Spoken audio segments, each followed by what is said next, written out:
how Jerusalem became so holy for Muslims, to a degree that it's viewed as the third place in sanctity after Mecca and Medina.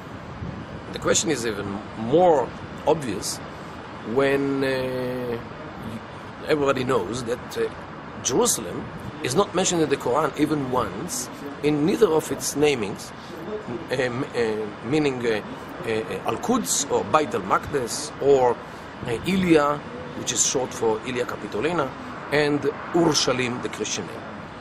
How Jerusalem became so holy for Muslims? Since the Quran does not mention Jerusalem, we have to go to the Hadith, to the secondary oral tradition, and there we find many things about Jerusalem. First of all, that Muhammad, the Prophet of Islam, used Jerusalem as a direction for his prayer when he, for a year and a half, when he was in Medina,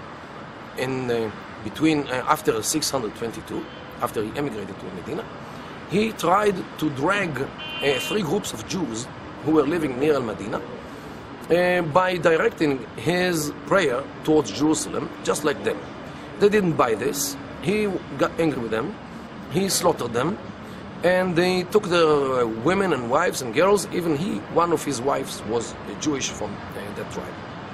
After there were no Jews, so no point to pray to Jerusalem, he turned the prayer to the south, to Mecca, thus turning his back to Jerusalem, claiming that the Kaaba, the idol of the Arabs for centuries before Islam, is actually a stone, a gift, which Allah gave to Abraham as a reward for willing to sacrifice his son Ishmael.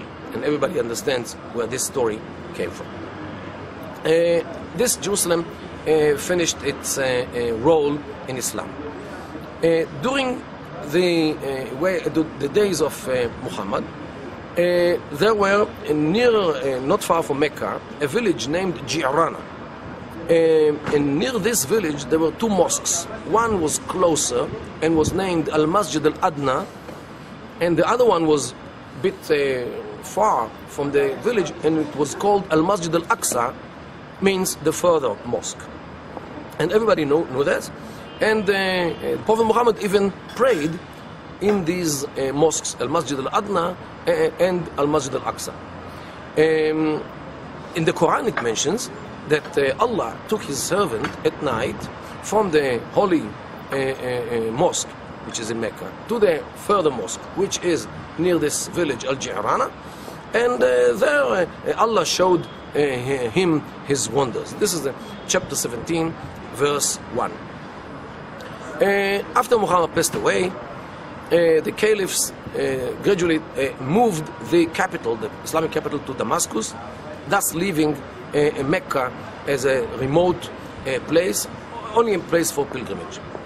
In the year of 682, 50 years after the Prophet passed away, there was a rebellion in Mecca because of various reasons, mainly because of the moral level of the behavior of the people in Damascus, who were behaving freely with the wives of the Mujahideen, those who were fighting in Persia and towards Spain in the west.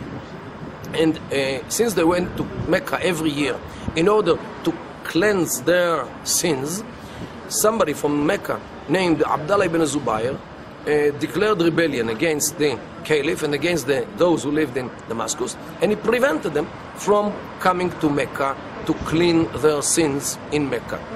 So the caliph, since he could not do anything about this because he had no soldiers at that time, at the year of 682, because the soldiers were fighting in Persia and in Morocco, he, for 8 years, looked for another place or alternative place for pilgrimage. So if Jerusalem was holy for Jews and Christians, let it be also holy for Muslims. Then they took this story about the Allah which took his servant from the holy mosque to Al-Aqsa mosque, and they imported the Al-Aqsa mosque to Jerusalem and said that the Jerusalem is the Al-Aqsa mosque, the real one, and concocted a whole a series of stories how Jerusalem is holier than Mecca, only in order to establish the idea that the pilgrimage should be to Jerusalem and not to Mecca. Of course, this was a lie. This was a whole bunch of concoctions. These stories which the ulama, the wise people of the caliph, made up those days.